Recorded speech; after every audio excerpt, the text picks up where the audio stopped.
Loneliness is particularly acute in large estates. That's how she felt all the time. It seems that you call someone, and the answer will be an echo, as if in the Rocky Mountains. She looked at the happy family, where the father and mother were holding their daughter by the hands, at the worried people who were scurrying about their business here and there. And she herself felt like a neglected household item, a beautiful, slender, fair-haired girl, but unfree, like a bird entangled in a snare. She was supposed to marry a mad duke who had behaved in wars. Such a dramatic fate was predicted for her by the system. Everything that came to her mind about such a prospect, for nothing. She couldn't believe that this could even happen.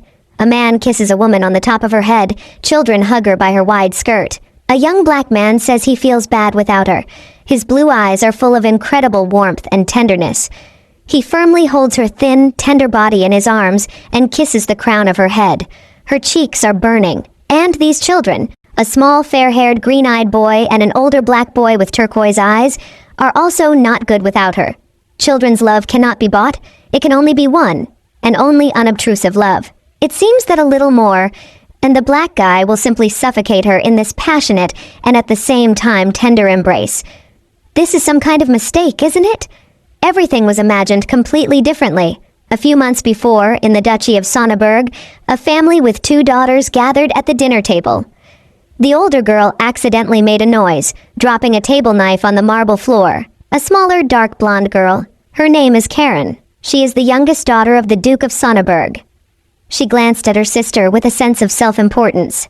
The girl's arrogance is emphasized by her 2-spotted outfit. Blonde Duchess Claudia Zonberg, touching the corners of her lips with a napkin, warned the older girl to be more careful with the knife. The blonde girl apologized out of embarrassment. This is Elsha, the firstborn of the Duke of Zonneberg. Her eyelashes are as Nordic, blonde as her hair. Still quite a child, but looks unhappy. It had been 6 months since they had dined with this family. Then Duke Wallen Sonneberg told Elsha to pull herself together, because in a month she is to marry Duke Isbel, and it seemed to her that she was suffocating. The girl was upset and surprised. How did you get married? Implied? Why did no one even inquire about her will?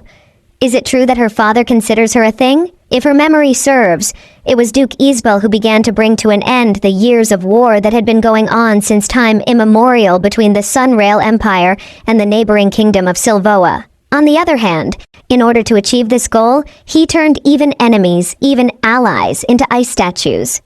Is he obsessed with war? It seems that he killed his own brother to become the head of the family, a person about whom there are terrible rumors. The girl sat terrified. And she should marry such a creepy man? Dad said that this is the order of His Majesty the Emperor, and it cannot be changed. The head of the Grand Duchy cannot remain alone forever. They saw in her a suitable age and status candidate. Didn't her father tell her?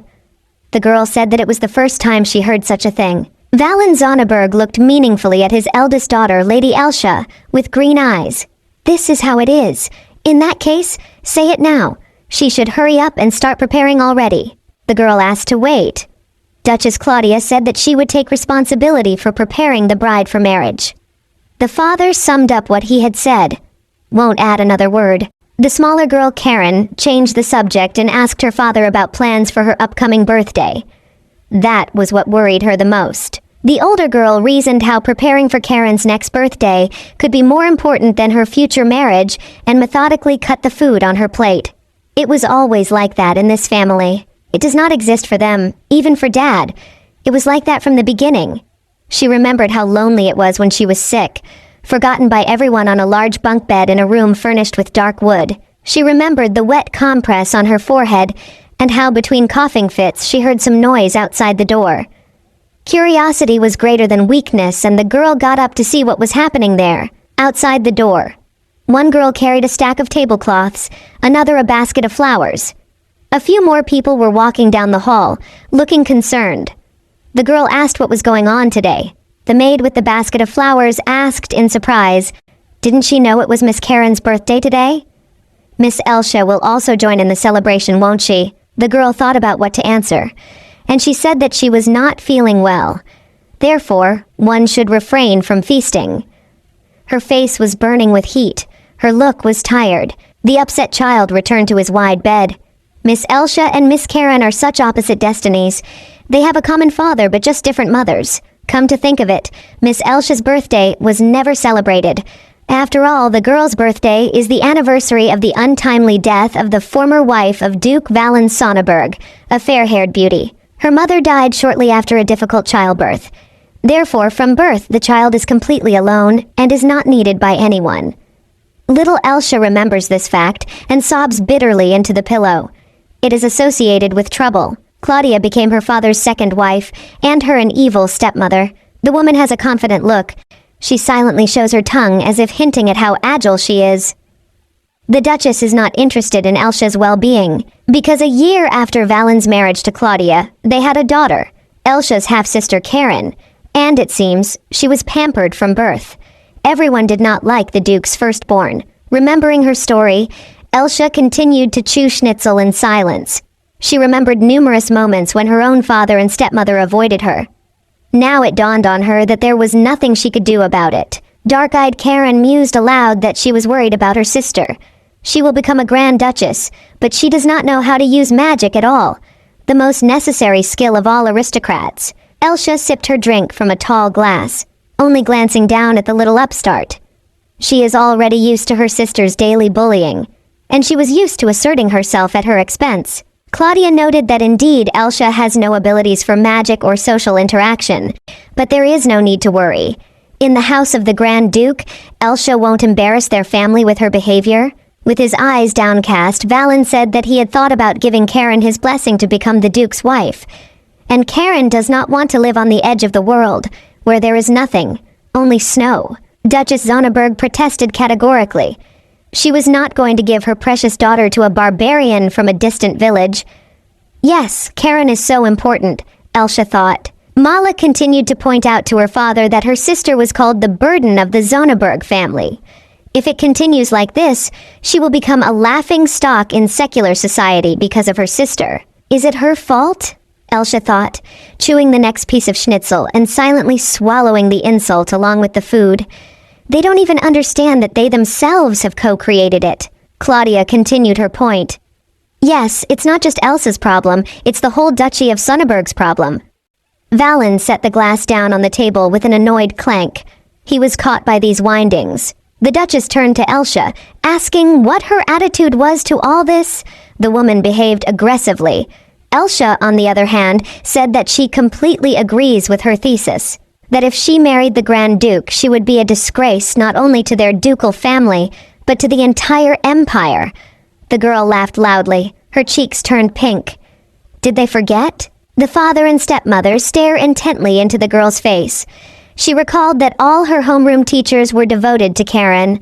The family sacrificed everything that belonged to Elsha for the sake of their precious little one. She says the reason she is being married off is to protect her sweet Karen and to keep her reputation in front of His Majesty. The family uses her for their own selfish purposes. Claudia was furious. Is Elsha questioning her father's decision? Elsha, getting up from the table, says no. She doesn't want to offend anyone, she just states, "And I don't even care about the fact that it's just being used." The girl defiantly left the table. Since they were going to take advantage of her to the very end, why shouldn't she use their help a little to prepare for her ideal marriage? A month later, a carriage drawn by 2 bay horses races through a snowy forest. The road is very long, through the whole empire. Elsha was very cold, and her soul was not cheerful. The blonde wraps herself in her fur coat and thinks that she cannot say that the preparation was perfect. But she at least had time to worry about something in advance. In the carriage opposite Elsha sits an elderly woman named Marcia. She wipes her abundant tears with a handkerchief. Elsha asks her not to cry and thanks her for her constant and huge support. A woman with the exclamation, "Lady," looks up at Elsha with turquoise eyes. Her nose is rubbed from the constant touch of the handkerchief. This is a farewell to Marcia. She always did literally everything for Elsha. But it's a pity that she can't take a few trusted maids with her. The girl looks seriously at the snow. In addition, the person with whom she will spend the rest of her life is considered obsessed with war. Elsie is very afraid of this thought. The more she thinks about it, the more anxiety and danger she feels. But the fact that she is leaving her native home is not so bad. At least the gloating will end. Maybe she will be able to build a new good life. Finally, the horses stopped. They arrived. Elsa stepped on the cobblestones with her neat pink shoe. Lady Zonneberg was greeted on arrival by a middle-aged blonde man with glasses. The butler politely said that he was glad to see her, smiled kindly, and bowed before her. The girl looked around and thought that there was an incredible amount of snow around her. Everywhere she looked, everything was as white as milk.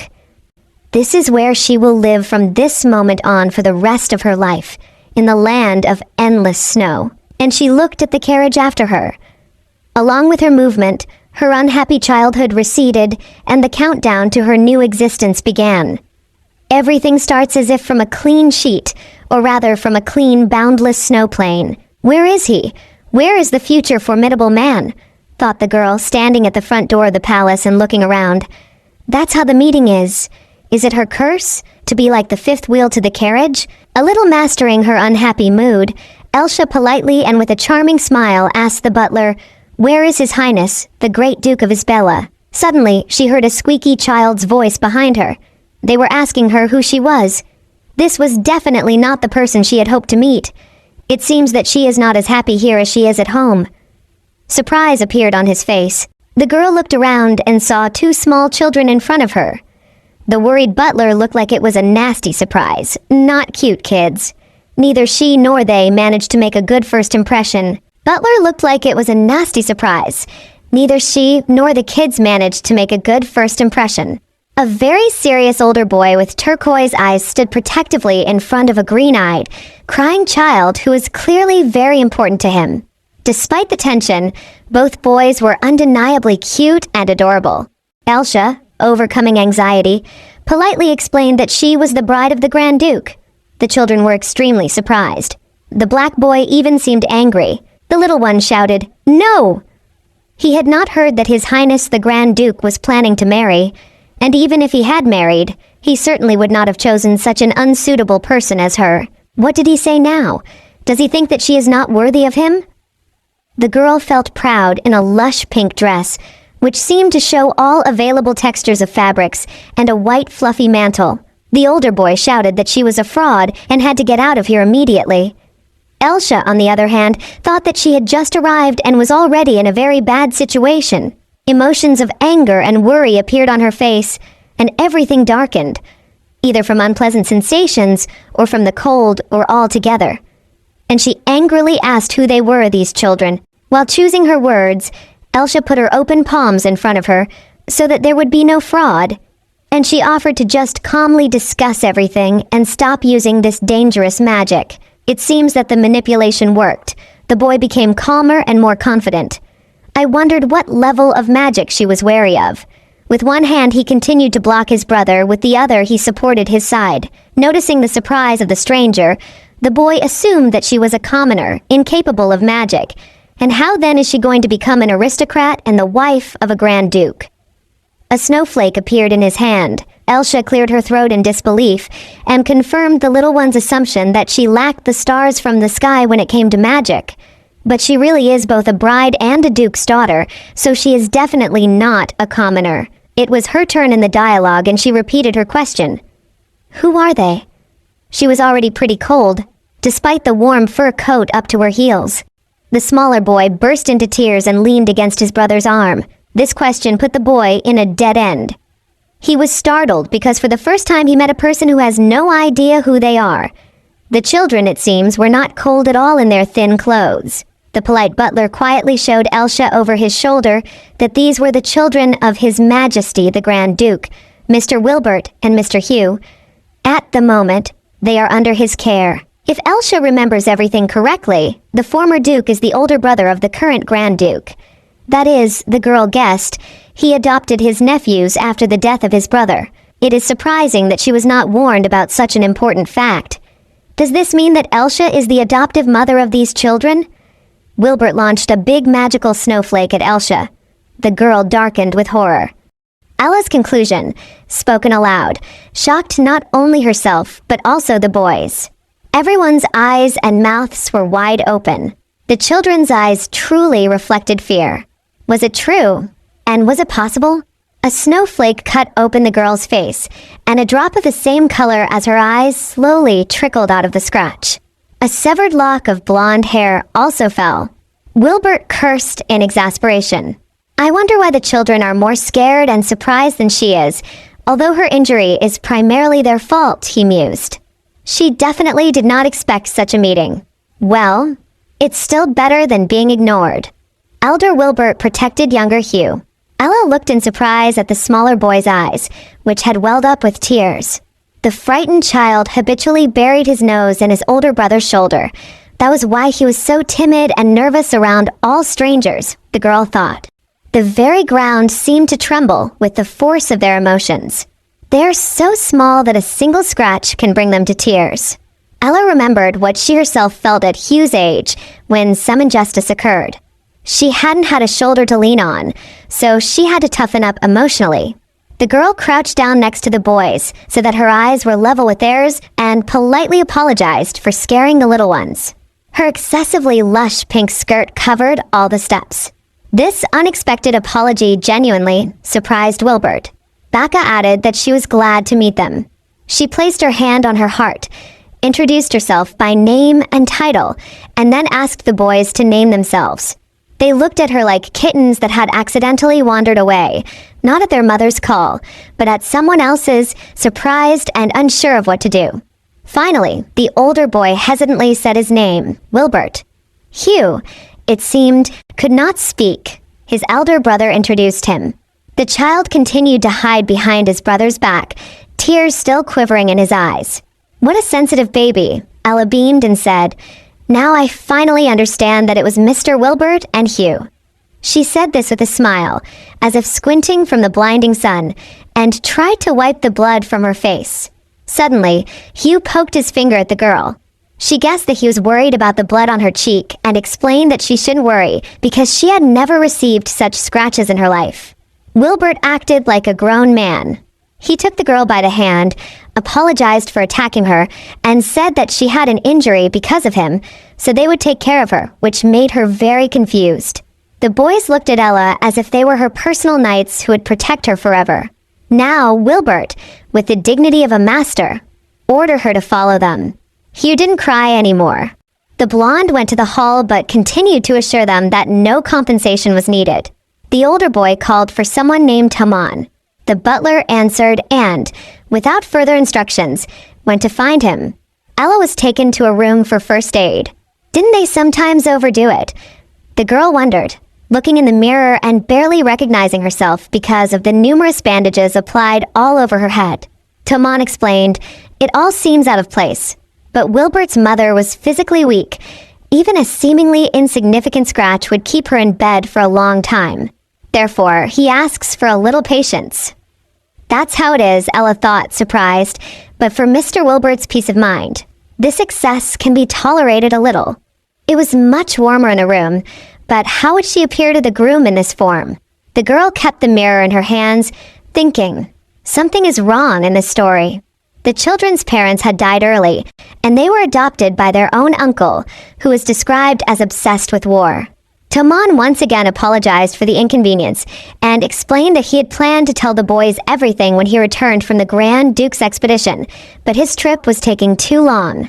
To tell the truth, they were also expecting a bride later, only at the beginning of the year. These words of the butler greatly embarrassed the girl. It turned out that they had not even prepared for the wedding ceremony. She explained that she was in a great hurry to get married. There must have been some misunderstanding because it was considered the key event of her entire life. She was not even given a choice. Everything was done against her will. But Taman bowed, placed his hand on his heart, and protested that it was his fault and that he was very sorry for what had happened, apologizing for the impolite and dishonorable meeting. Ella said sadly, "It's no longer so important to me. You won't change anything." And she wondered when exactly His Highness the Grand Duke should return to the palace. The man, looking a bit confused, said that his master had been scheduled to return from his trip last week, or at least that was the plan, and he had taken supplies for that duration. However, Taman had recently received a letter from the Duke stating that he would not be able to return by the appointed time, and he showed the mentioned document. That's all he knows so far. Ella angrily exclaimed, "How come he has to raise his boys alone?"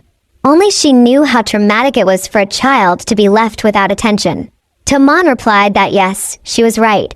The Grand Duke worried about the boys, but he was often absent due to unforeseen circumstances because he could not ignore the Emperor's instructions. The war was over, but the situation on the border with the former feuding kingdoms was still unstable. Both the previous Grand Duke and his father, Stephanispel, and mother were also involved in this. Toman remembered those times, and the children just as often had to be left alone. As for their grandmother, she had fallen ill and was currently recuperating in a mansion in a warm climate. That's how it is. Ella didn't care, or perhaps her impression of the place was very different from what she had gathered from the capital's rumors, but it was strange to leave children alone in a huge mansion. Ella again tried to win over Wilbert. That's all in the past. There were many misunderstandings between us, but from this moment on, we will become a family, she offered. Let's start with a closer acquaintance. No need to flatter him. Let her calm down and spend her time as she pleases until the return of His Majesty the Grand Duke, the boy thought. He folded the book, got up from the table, and left. The girl looked at the door in surprise. He was looking in, so as she expected, there was a rude response, but she was not one to be easily deterred. It quickly seemed her appearance had become even more determined, having familiarized herself with the truly enormous dimensions of the palace. The girl reasoned that all this has no meaning.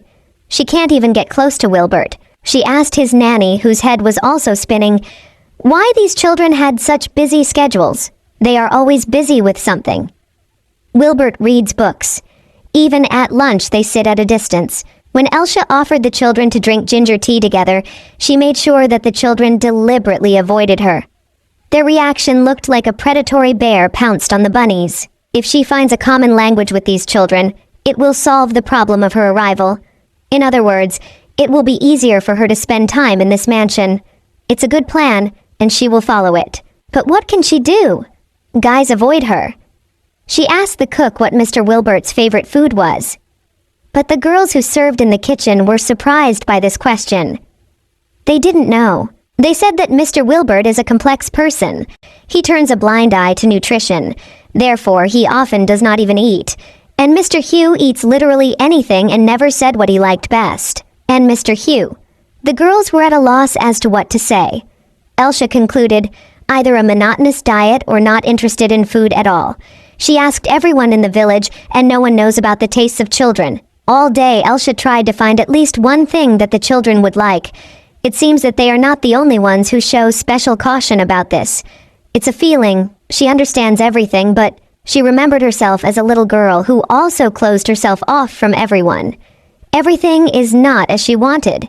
The situation is under control. She felt like a little girl running away from a giant. Suddenly, a real giant appeared behind her. He turned out to be a chef. He says carrot pie. This made the girl very happy. Some of the servants in the house are even too strong by human standards. After all, they work for a war-obsessed man, so you have to be appropriate. Well, guess what he meant by carrot cake?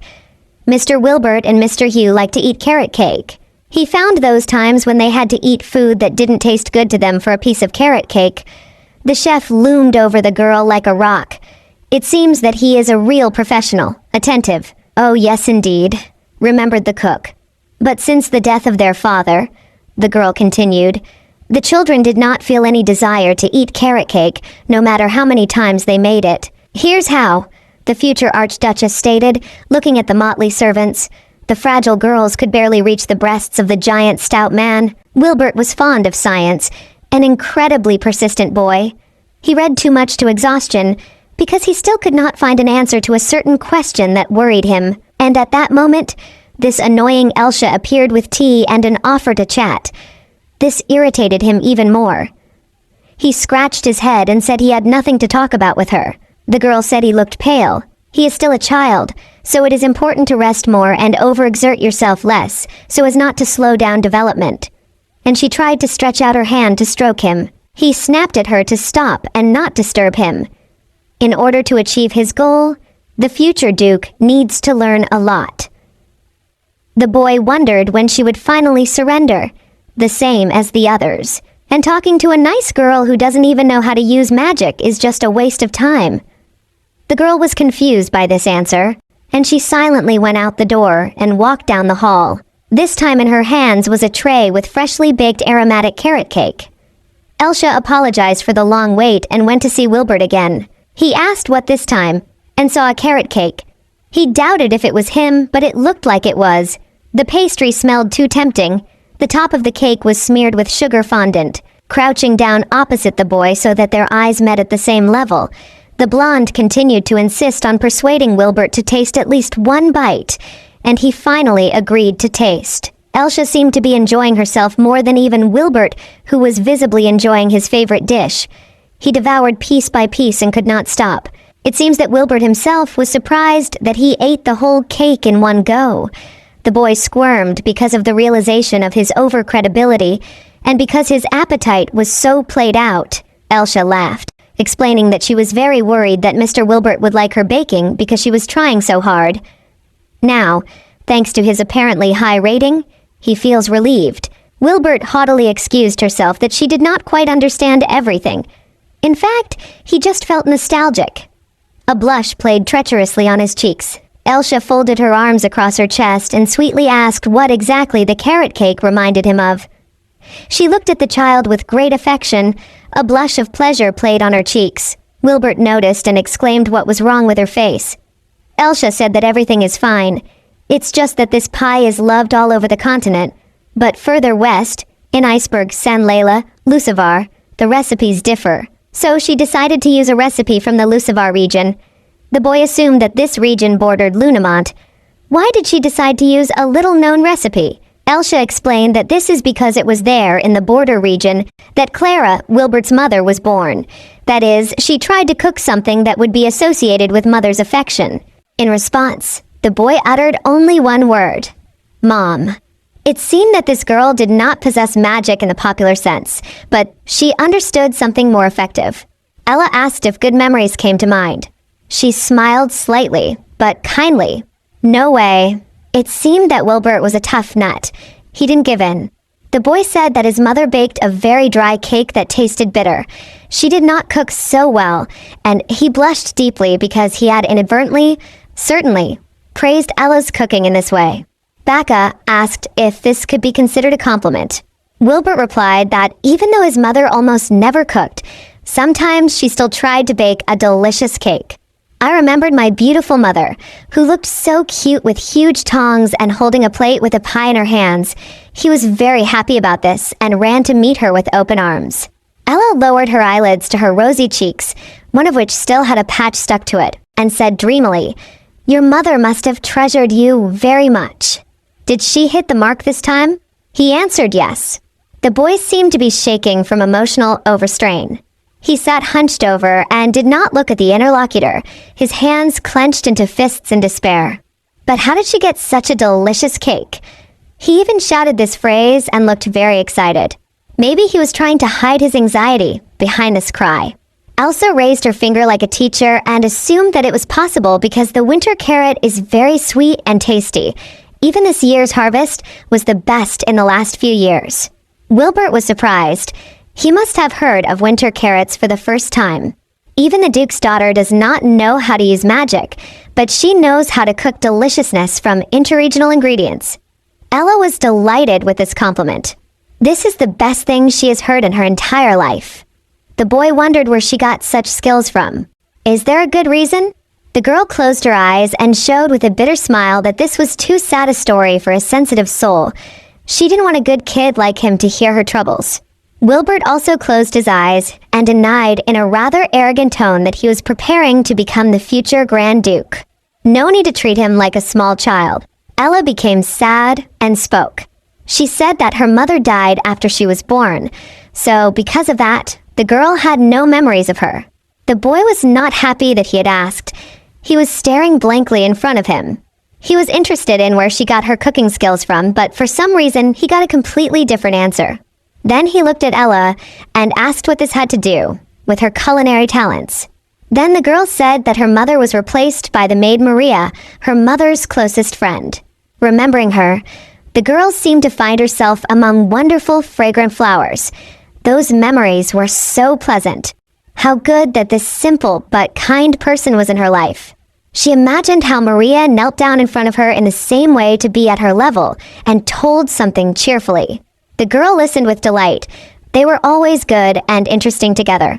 Maria told Ella a lot about her mother. Due to the lack of memories, she wanted to recreate some of her mother's favorite dishes. That's how she got this useful hobby. So the girl began to explore the culture and recipes of different regions. After that, Maria was fond of baking cupcakes and cakes. She learned to cook carrot cake, which she treated him to. Wilbert looked at Elsa seriously and said that he understood that she was telling the truth, but wasn't it better to leave such work to the servants of his house? This is one of their duties. She replied that they were each busy with their own work, so she did not want to distract them with her own selfish desires. She had a lot of free time. Because all her tutors were given to her younger sister Karen, the daughter of her evil stepmother. Elsa pretended that it was terribly fun. Wilbert guessed that this was the main reason why the girl had not mastered any of the magic. There was simply no one to teach, and the servant does not possess magic at the level that is necessary for an aristocrat. But now she is a very cheerful young lady, although at the same time she differs slightly from her peers in the lack of some social skills. He said that she was treated horribly. The girl was disappointed in her efforts. She tried so hard to present everything in a positive way. It was revealed. Perhaps she never managed to recreate at least a fraction of positive memories for him. She apologized for this to the boy, said that she shouldn't apologize for it, which surprised her a little. And in a serious tone, he continued that he wanted her to make this cake again. Embarrassed, he blushed up to his ears. She blushed in response and was very surprised. It seems to be love at first sight for carrot cake. He warned against preconceptions and explained that he just wanted to treat his younger brother. The girl was happy. Of course she agrees. And she also knows how to cook on the grill. How about meat and vegetables on coals? Realizing that he was being manipulated, he told them to stop immediately. So Elsa became a little closer to Mr. Wilbert. Now, when they met in the corridor and she greeted him, he was already warming up to her with a satisfied smile and a blush on his cheeks, briskly walking and enthusiastically waving his fists. She seemed to be ignored. She began to suspect that he wasn't just hiding from her behind the books. From the moment Elsa made a carrot cake for Wilbert, he began to avoid her even more. It seems that fate itself is against them becoming a family. She was very worried about these circumstances. It was so lonely. It would probably be better if she gave up and stopped bothering him. Walking down the corridor, Elsa heard some argument. Someone told Hugh that no, it wasn't. She wondered what was going on behind the door. Brothers usually practice together. Yeah, that Wilbert is in the yard practicing fencing on wooden swords with a trainer. She asked herself if nothing would happen if she peeped a little, and quietly opened the door. The teacher was standing outside the door next to Hugh, who was hugging a stuffed toy. The teacher behaved aggressively. He slapped his hand on the table and told him to do what he wanted. The child was frightened and pressed the toy even tighter. The tutor boasted that he taught everything, chewed everything like a small child, and can't believe that even after that, Hugh can't use low-level magic. He is from the Isbell family, so why can't he do anything? The boy cried, burying his nose in the toy and hugging it tightly as if alive. The teacher can't understand what kind of future Hugh is leading himself to if he can't even muster a small apology for his mistake. The teacher looked angrily at the child through the round lenses of his glasses. He thinks that Hugh is incapable of learning or apologizing because he has practically lost all the ability to speak. Elsa stood in the doorway, full of anger and surprise. As? He can't talk? The teacher continued, what Hugh apparently still didn't understand. But throughout the empire and the Grand Duchies, powerful and sophisticated magic was a given of an aristocrat. At this rate, he will become a disgrace to the Isbell family. The man approached the frightened child in the shelter, and threatened, probably to prove his mind, he will have to grease his hands. Then Elsa could not listen to this calmly. She can't believe that he behaved so brazenly with the baby. He is well aware that he cannot speak. Hugh is still very young. No, if she, an outsider, comes in now, she will only cause trouble. The boy was crying uncontrollably, hugging his stuffed ermine. The teacher asked if Hugh could hear him at all, to give it back immediately, and began to tear out the toy. The boy was reaching for his plush friend, tears running down his cheeks. It does not befit a young aristocrat to constantly carry around with sichkas. With these words, the man took the ermine to the window and was about to throw it down, and blurted out nonsense. "That's why he doesn't have parents," the child cried with all his might. The braggart finished off the boy with wicked words that this little fool did not deserve a single good thing in this world. The girl ran up to the teacher and grabbed his hand, which he was using to hold the head of a toy ermine. She can't just stand there and watch. She took the toy, and the teacher looked at her with anger from under his forehead and held his injured hand. She exclaimed that parents are not the main indicator of talent. Mr. Hugh is a small child. He hasn't even learned to express his feelings yet. It is clear that it will be difficult for him to learn magic right away. The boy gasped in surprise as he watched this scene, tears still welling up in his eyes. On the contrary, the teacher has no right to accuse him of incompetence. All his problems in education are the incompetence of the teacher himself. On the objection that he could act, Elsa declared that he was unworthy of a student like Hugh and told him to get out at once. There are things that no one else can do. For some reason, he does not understand at all why she broke in and interferes in the educational process. And who is she anyway? She needs to get out of here. She is an outsider. Handing little Hugh his ermine, Elsa announced that she was not just anyone. The teacher angrily looked at her with surprise. Then who is she? She is the Grand Duchess of Isbala. The girl said it in an icy tone and with full authority, and added that she is the mother of these children. Her whole posture and expression radiated dignity and confidence. The teacher stood with his mouth open in confusion. He paled with surprise and bile. The Duke entered the room. The master looked at the teacher with icy eyes. His unmoved expression showed hidden incredible anger, like a volcano about to erupt. Another moment and he will turn this brat on the ice. The girl was frightened, and her jaw also dropped, and her pupils narrowed. Elsa looked at the Grand Duke, half-turned, and seemed like a little girl. "His Majesty is the Archduke. Does this mean?" The young man continued to stand silently, black with blue eyes in a long cloak trimmed with luxurious fox fur. "This is His Majesty, majestic and beautiful profile." Without turning his face, the handsome man looked curiously through the long bangs and said to the bride, "Who are you?" His eyes looked like sapphires. She frowned and looked through the saucers of her red eyes. It seems that Elsa's communication skills have fallen to the level of Hugh. She simply pointed at herself with her finger and continued to stare into everyone's eyes, thinking that the question was his. The teacher reported that he had been personally offered by the ruler of their great Sunrail Empire as a tutor for Hugh. The Grand Duke said he did not ask him. He asked about her, and she was finally able to speak and explain that she was also here at the behest of His Majesty. But she does not know whether she answered correctly. To begin with, does His Majesty know about their marriage? If so, how much does he know? Oh, she can't be silent. The girl squinted in fear. Something needs to be said. Gathering all the courage she could muster, she raised her hand as if in school and announced that her name was Elsa. The young man looked intently at the girl. She darkened and covered herself with sweat. His Majesty the Duke turned to the open door. It was Wilbert who said, "Welcome home," and bowed politely. The Duke looked at him somewhat surprised, only to say, "Absolutely." Elsa looked with her red eyes in bewilderment. The Grand Duke came very close to her and asked again, "Well, yes?" It was very difficult for her to speak. She frowned and put her hands to herself. It seems that Wilbert did not recognize this girl. She was not behaving as usual, unbecoming a duchess. Shyly turned away from the couple.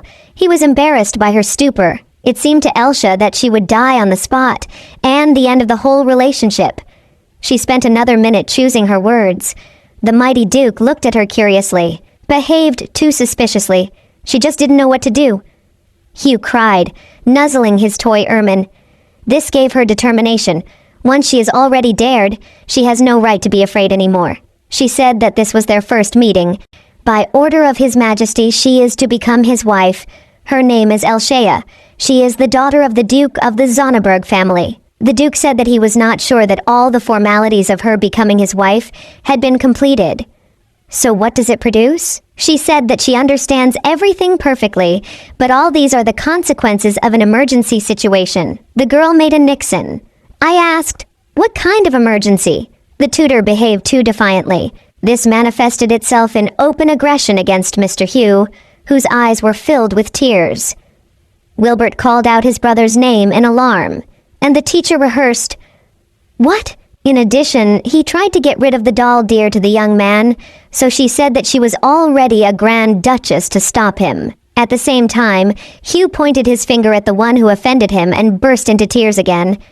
He snuggled up all the time with his favorite soft toy. The teacher insisted that he was not lying, that it was some kind of mistake. Young Mr. Hugh is still too young. He lacks prudence. That's why he gets angry at his demands. The Grand Duke bowed respectfully to poor Hugh, bowing to the youngest member of the ducal family. The next moment, ice crawled sideways from the Duke. He asked the teacher what else he would say. His eyes burned with a terrible cold fire of fury, like murderous nitrogen. The tutor said nothing. He screamed in terror as he felt his legs freeze. Wilbert, standing with a snowflake at the ready, asked if he had gone home at some point. "Can you help him?" The Grand Duke, having pulled the teacher out of the ice with one hand, like a carrot from a bed, while removing his shoes, asked if he was ready to resign from his post. The next moment, the owner shooed him in the open door like a hideous frog, saying that careless tutors had no place in their house. The Duke went out into the corridor to consolidate the effect. He told the teacher to get away and not appear here again. He trembled with terror, then clung to his frozen legs and dozed off. Elsa was also trembling. Her cheek was covered with ice. I thought that he freezes everyone who is in the radius of damage, whether enemies or allies. The terrifying Grand Duke. Then he came up and bowed to Elsa, thanking her for her help. The girl just wanted to say that you are welcome, as he added that they still had something to talk about, but first they had to complete the formalities. Elsa did not think that he would mean a wedding. She was standing in front of the big door in a veil and a cherry-colored dress, the cut of which resembled the hot petals of the sun. Behind her stood two friends. 3 days have passed since the return of the Grand Duke. The bride and groom were so preoccupied that they literally did not see each other. And yet, as a result, they will get married. Elsa was worried. On this very day, the polar night begins. For sun-worshipping empires and grand duchies, this night is considered an ominous omen, as it seems to weaken the power of the sun. It is said that in the Grand Duchy these nights can last for months. The girl looks at the reflection. Her birthday and her mother's death coincided with the longest polar night in the capital's history. The Temple of the Sun is full of people. The groom is waiting for the girl in front of the altar. Candles burn like little suns. And for some reason, there are Christian crosses in the Temple of the Sun, some kind of religious eclecticism. The Grand Duke is dressed in a ceremonial cassock with golden epaulets. His cloak is made of the same fabric as Elsie's plume. Enchanting appearance of the bride. She descends almost from under the dome through the air. Looks like a fairy. Now it is clear why their clothes are red. They remind each other of the life-giving sun. She never thought that she would look down on such a big person. Still, magic is strange. His face does not express joy. Rather, it is concentration, tension. Only Elsa does not understand this bright performance. The bridegroom offers her a scarred hand. His palms are so big. Finally, they compared. Does Rolf Eisbel swear to live with his bride, Elsa Zonneberg, in sickness and in health? Asks the priest of the Temple of the Sun. The bridegroom swears by the shining sun. A question for the bride. Does Elsa Zonneberg swear in sickness and in health to live with her fiancé, Rolf Eisbel? He swears the same. It can be seen that she does not reach his shoulder. The parishioners of the Temple of the Sun rejoice. But brothers Wilbert and Hugh are not happy about this event. Rather, they are disturbing. What awaits them because of this?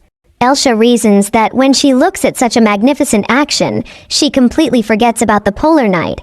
Brooches which decorate the bride's outfit resemble the sun in shape. Finally, all the formalities are over. After all this, she will have time to talk with the Duke. He, like her, looks sad and focused. Plans for the present and the future must be clearly discussed. She was told that on her wedding night, she must give everything to her husband.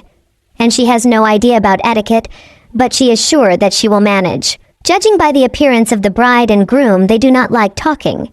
The girl changed into a transparent nightgown, and without extinguishing the table lamp, lay on top of Rolf, hugging his leg with her legs. The girl burns with the heat of passion, eyes burn like never before, cheeks also burn.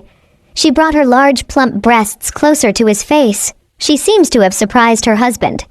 The boy did not expect such behavior from a shy girl who could barely pronounce her own name upon meeting her.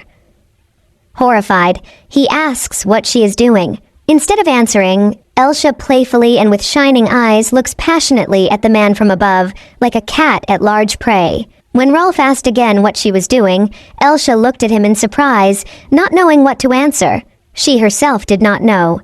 It looks like she was just spamming. She wondered what had happened to her. A few minutes before that, Elsha was sitting by the candle on her knees on the bed, upset. And it seemed to her that she was abandoned and alone. Suddenly, her husband entered the room. He approached the bed, seriously and dignifiedly looked at the half-naked Elsha. The wife said, "Thank you very much," smiled. Narrowing his blue eyes, he said that he hadn't done anything special, so there was nothing to be thankful for. Elsha looked at him in surprise, and only expressed her surprise with an exclamation. He married only by order of the emperor. Therefore, as a husband, he will respect her position as a wife as much as possible, and will make every effort to ensure that she spends time without any inconvenience. Elsha repeated, "Thank you very much," ready for anything that the angry war-obsessed man would say. Despite the expectation that he would beat and pull a woman by the braids, he turned out to be such a gentleman. Rolf continued that he currently has no intention of having children. Elsha replied with a smile that she agreed. Ultimately, Mr. Hugh or Mr. Wilbert may inherit his title. The Archduke replied that these children were not the only reason. He does not want Elsha to expect affection and love from him. The girl looked at him alarmed, frightened. Red eyes expressed pain, like wounds of the soul. I was hoping for anything but being ignored. He looked away and, discreetly uttering only one word of apology, stepped away from the bed. The young Archduchess looked sadly at the bed in front of her, and thought that when a newly married man says such things to her face after the wedding ceremony, for some reason it still hurts a lot. She just sat on the bed on her knees and helplessly said the word "really" first, and then asked to wait. He stopped. Without turning around, the Grand Duke asked what else she wanted to discuss with him. Elsha ran around him, which seemed to shock him. The girl stood in the doorway with her arms crossed so as not to let him out of the bedroom, and angrily asked if he treated his children the same way. He looked at her with a look of surprise. He seemed to be holding back his anger. His eyes narrowed. The young woman, still preventing the exit, continued to ask whether his attitude towards children is the same heartless as towards her. He replied curtly that he was only fulfilling his duties as their new father.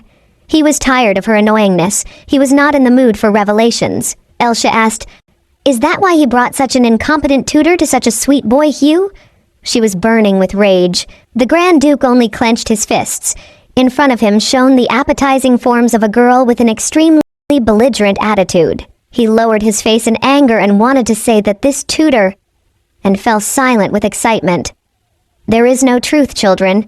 Sometimes the Emperor is wrong, but why does it always go to Rolf? The girl stepped forward, causing Rolf to retort, saying that she was not going to blame or in any way condemn His Majesty's training methods. However, his children now have no adults or friends they can rely on, and she is very sorry for them. At this, the Archduke asked what she proposed to do. Send them to an orphanage? Now Elsha also clenched her fists. She replied that he already realizes that raising children is an important part of their lives. Rolf asked if she wanted to say in her own words that the children lacked love. Elsha replied that it is also important. A father's love and responsibility alone cannot cover all the needs of children. In the upbringing of children, physical education, the surrounding environment, and proper upbringing, proper education are the main factors. These words surprised Rolf. He backed up to the bed because Elsha was coming at him with her fists, and she continued that even without his love, she would remain a Grand Duchess. If he is not going to show love to the children, then he must leave their upbringing to her. And she leaned over him very close, almost stepping on his feet. He had to stop her with his hand and asked her to stop. He began with a promise to give them everything they needed, a beautiful setting, and... At that moment he screamed out of surprise, because he fell, stumbling, and collapsed on his back on the bed. Elsha said, "Everything is over." The Grand Duchess looked at the beautiful face of Rolf, her lawful husband. The situation was comical, but no one laughed. She did it! The man was prevented from getting up by the girl who pressed him to the bed, putting all her weight on his shoulders with her hands. This moment the door opened. The children entered the room without knocking. Wilbert stood in the doorway, followed by Hugh with his favorite toy and a cute cap on his head. Elsa looked back at the children in a panic, taking her hands away from her husband. Rolf's eyes, like hers, were startled. Wilbert asked tritely what these two were doing. Rolf just looked at him with a question in his eyes, trying to fasten his pajamas inconspicuously. Elsa tried to smooth over the situation and covered her breasts with her hand, explaining that they were just... And she didn't finish speaking. That's why Wilbert asked, "What is simple?" Elsa was at a loss as to what to say. Rolf couldn't find words either, just stared in amazement. Wilbert said, "Okay," and began to approach the newlyweds. His hands were belligerently clenched into fists. The boy grabbed Elsa's hand, which she used to cover her breast. She smiled confusedly. The shame is incredible. What could a well-educated boy think, seeing them in such a position? Wilbert, looking into Elsa's eyes with a magnetic look and hypnotizing her, and also realizing that he was doing something very strange, offered to sleep together. Elsa thought that she did not remember him looking at her like that even once. She darkened from surprise. Drops of sweat appeared on her face. The mouth opened involuntarily. Rolf's face suddenly took on a childish look of surprise, and he asked, "How is it together?" The Duchess glanced at Wilbert, who was holding her hand. He began to weave a lie that Miss Elsa had been working tirelessly all the time while Rolf was away, and she slept with him all the time. At the same time, the boy blushed because of the lie and covered himself with sweat, and added that also with Hugh. His hair became so spiky that his cap flew off. Wilbert looked back at Hugh conspiratorially. The kid also got confused. Hugh jumped to his feet and ran to Elsa, grabbing her bare ass, which was covered only by a see-through nightgown. The kid grabbed Elsa's chiffon in such a way, pressing a soft ermine to her leg as if she was really his mother, whom he had been waiting for a long time. The girl felt a rush of tenderness, looking back at the child, and blushed to the tips of her ears. What does it all mean? And Rolf was very surprised by the children's behavior. Wilbert went on to say that poor Hugh cries if he doesn't sleep with Elsa.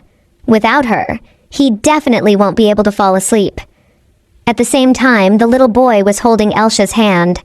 Suddenly, Hugh burst into tears. Even the toy ermine seemed to be crying. Elsa looked at him.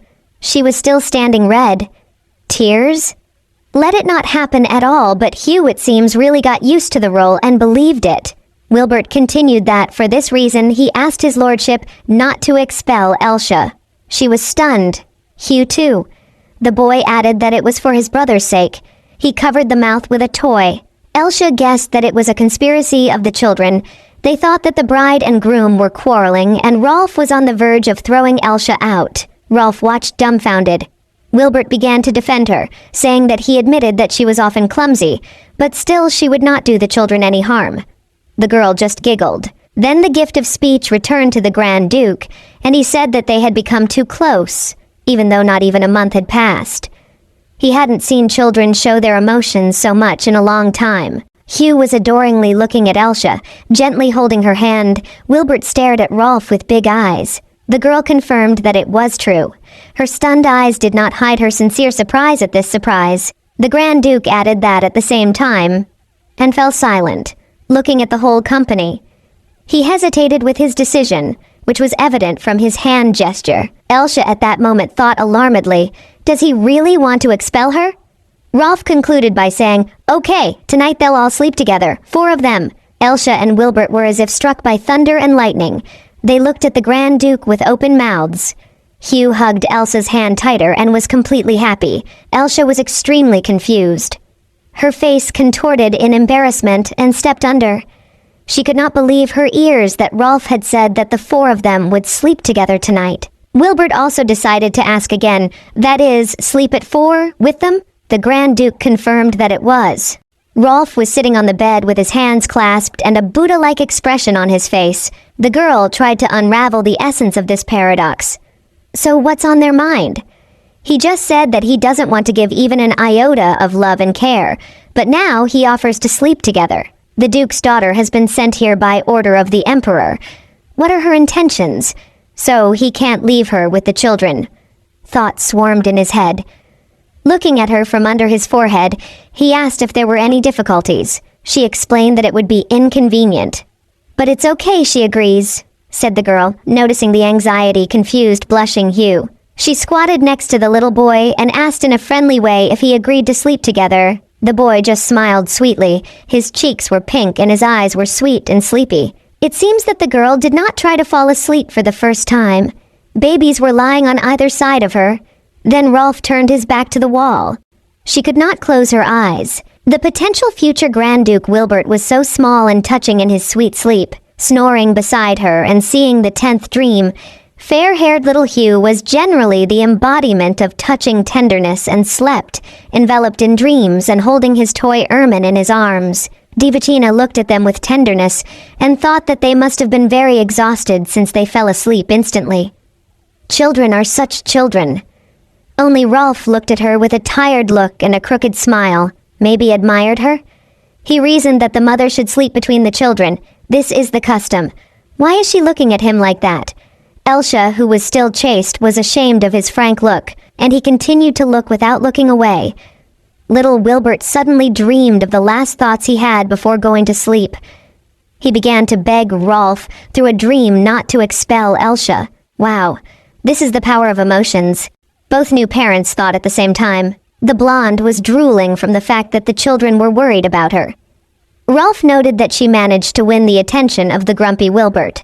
The wife noted that it is difficult to establish a relationship with the boyfriend. He is desperately trying to grow up faster, to cause Rolf as little trouble as possible. But Wilbert is still a child, and words and actions must be chosen so as not to cause harm. These words made the Grand Duke very angry. He looked at his wife with hatred and asked if she sometimes hinted that he didn't care about Wilbert. The newly minted Archduchess seems to have set herself up for a real fight. She added that now it is clear why children constantly feel anxious. The shocked Archduke turned away, and Elsha did the same. Shivering, but not at all from the fact that she was cold in her transparent nightgown, and from the coldness of her husband's eyes, who married her not out of his own will, but only by order of the Emperor.